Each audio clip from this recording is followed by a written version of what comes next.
I wanted to call your attention to one of the design flaws of these Nissan cars. A lot of the Nissans, not just the Rogue, is this oil pan, which is about as good looking and charming as Joe Biden is on television. Okay, there are several places, and I want you to pay attention to this hole right here. This one, okay? I got something to say about that, and not to mention there's another rust hole.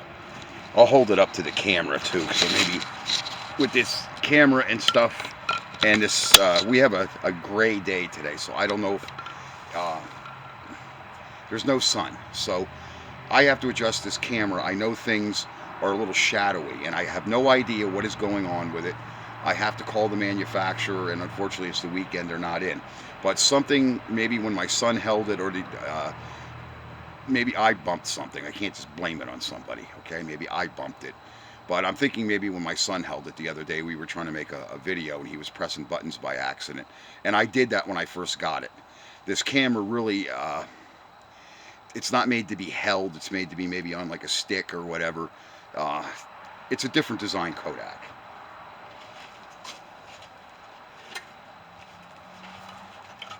Your Nissan car is leaking oil 9 chances out of 10. This is what it is, but it's not as easy a job. It's easy if you listen to me. That's what these videos are about, okay? It's why I praise YouTube, because we can share information. The first tool that I used on that was I went around the pan where the bolts are, because it was corroded really bad.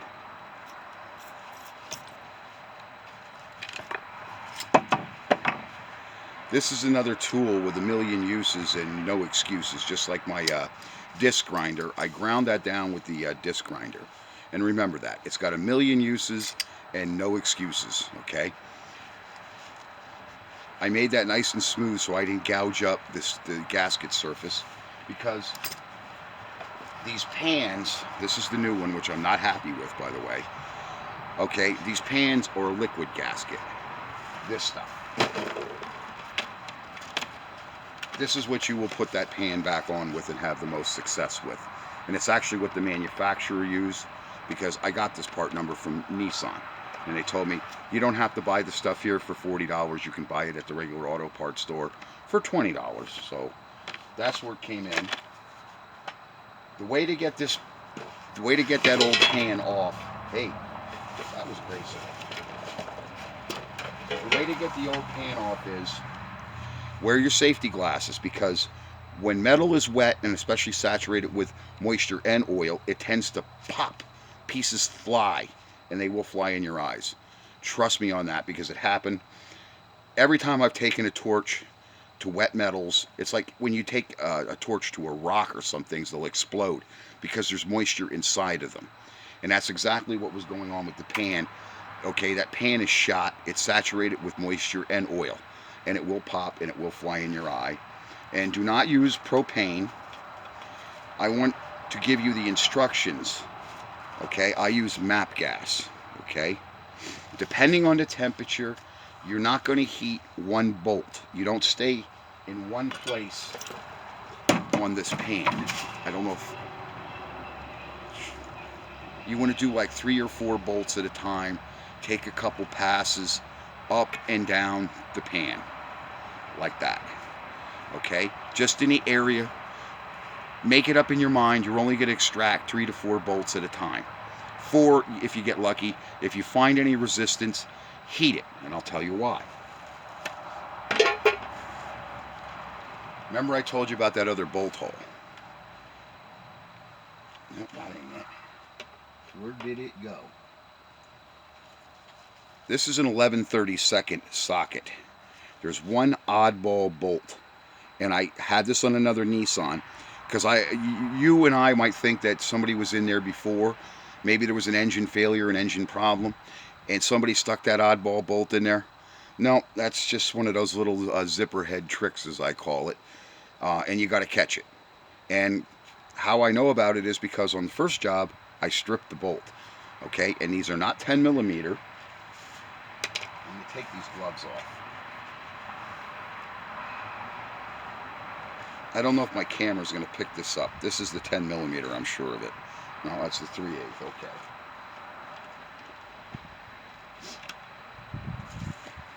Good Lord. It's just one of those days when you get older.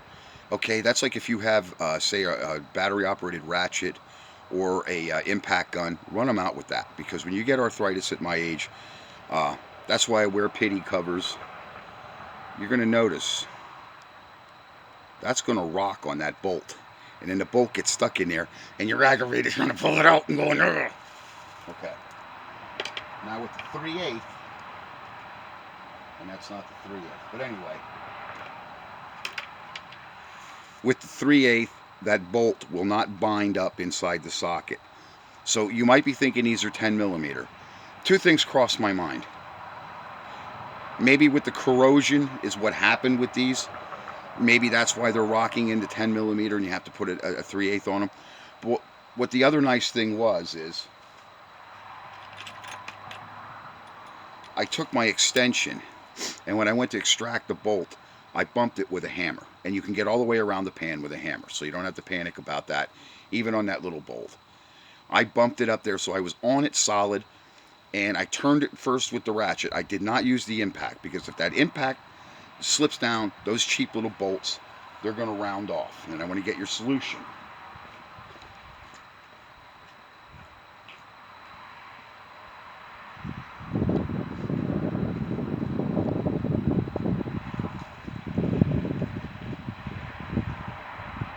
One of the places I want to do a video on is our Tunison's radiator supply down there. They have a bolt steeple, like a Fastenal. I'll pull the pan up with 3 or 4 of these. I'll pull it up in place. These are what you're going to use. These are too long. Okay? These have a 3/8 head on them too, by the way. I know, I think 5/16. Okay? These have a 5/16 head, and they're a 6 millimeter. I think 6 millimeter by 150. I might be wrong about that. I'm going out of memory. Okay? If you do that, you will get that pan off without snapping, breaking bolts, and that goes for the transmission as well. As long as that aluminum gets warm and that thread locker that's on these bolts gets warm, because there is thread locker. This goes for diff covers, anything made after 1988, 87, 88 there. They started using a lot of thread lockers on different components. Pans, valve covers, because a lot of people, they wrenched on those valve cover bolts, and I never broke one off, I can't say, but I did have a tough time getting them out. Now with these newer vehicles with plastic everything in them, you got to be careful where you use heat, but that's why I have one of those electronic heaters with the big fan in it and the big coil on it. They have big and little coils. I can actually heat bolts that are stuck in like that, and I have used it. It's not it doesn't get as hot for some reason. It worked real good the first couple jobs, and like everything else made in China, it's not heating like it should. And would I use something like that in this weather? I really don't think I'd get the results, but I do have one, and it works half-assed like everything else that comes from China. But go around your pan with your tickler if you have one. If not, you're going to have to be old school, okay, with a wire brush, okay? These are tools. I made this. This is a steering rod out of a Craftsman tractor, you know, that turns your tires, you know. This is a piece of wood out of my backyard. I carved it to fit my hand. I make a lot of tools. That's the other thing, is a lot of guys that are automotive, that are real craftsmen. If I can't buy it, I'm going to make it. And especially if it's a pry tool like this, because you see, you can get in on those places with this and actually get leverage up against the block. Okay, this thing got the pan started. This is how I got the pan separated, because it's glued. There's no gasket. That pan is physically glued with that stuff to the block. Let me get it clear. That's why I made this nice and smooth.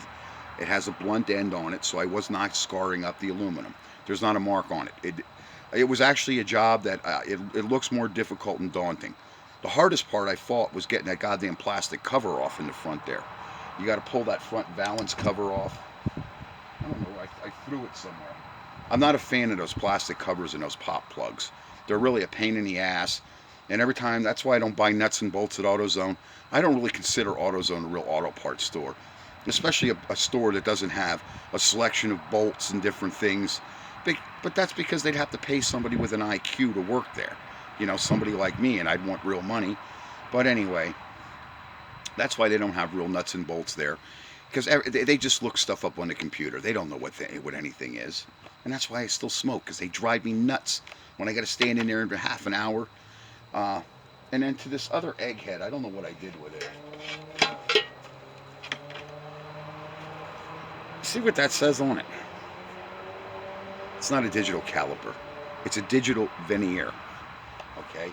And some egghead at 60 years, I'm 60 years old, and he's arguing with me about spelling. I could give a shit less. Okay? Oh well, why did you use that for a, on the valve or whatever? What was I supposed to use on the valve, idiot? I don't get some of these guys that are. I call them trolls. They want to pipe up to me like they actually know something, and then when they get shot down, they're an idiot. That's called a veneer. I have calipers. I have another toolbox in there. I did try making this video yesterday, but I wanted to comment. I had a girlfriend, and she says to me, "What do you got, drugs in there or whatever?" My drugs in there? No, my drugs are in the freaking bathroom cabinet, and I don't have any drugs, or I got Tylenol and other stuff like that in my blood pressure medicine. Jesus Christ. What do you got, drugs in there? No, I have tools that are very expensive, and I have tools that are calibrated, and I am searching desperately for an affordable torque wrench right now. And again, I hate to say the one that's at Harbor Freight is appealing to me as far as its functions and what it does and the handle length, but what is not appealing is the price. Like I said, China put everything else out of business, so now they can basically charge what they want for their tools. And you know what? That's why I still smoke. So this job is not that difficult, okay? And I do have another box where I have other tools, and I don't bring them out. If I drop them here, just like I did that bolt and stuff like that, I take that stuff out when I'm stone cold sober in the morning, my thinking cap is on, and I'm prepared for the job, and not before. Because you break a $200-300 tool, it hurts, okay? And right now, this economy, nobody can pay their bills, okay? Let alone buy tools like that, and that's why I haven't bought that. And I have to fix my son's car. So the last thing is the bolt. You can see those little metal shavings. I'm hoping that's in the camera. The bolt wants to cross thread in this goddamn pan. $32. You never know what you're buying. I'm going to get a tap, and I'm going to tap that. Okay? It's the only way I can see doing it. And I use around the bolt. Okay? This comes with like a metal gasket. I go get a neoprene washer. You can get those at like Lowe's and stuff like that. But you gotta kind of measure it, maybe your eyeball tape measure, or open the package, which that's one thing I hate. You know, you used to be able to go to a professional parts counter. Hey, get me a neoprene washer for that. And you could hand it right to the guy. Can't do that no more. So that's my video, and I complain about things, yeah. Well, I make people aware of what they're buying and how to do a job, and that's part of what YouTube is. It's educating people, okay? If you don't understand that, you can do this stuff in your backyard, but there's a way to go about it. And sometimes there's an easy way to do things, and sometimes there's a hard way to do things. And I understand that of all people, because I do have a big shop. But as I said, I don't want to heat it at this time of year, and I want to be able to work comfortably. And I'm perfectly capable of doing stuff like this in my backyard. Now, this time of year, I don't enjoy it because of the weather and the temperatures and being at my age, being on my back, okay? I don't enjoy that. But you can pull this job off easily. Have a good one.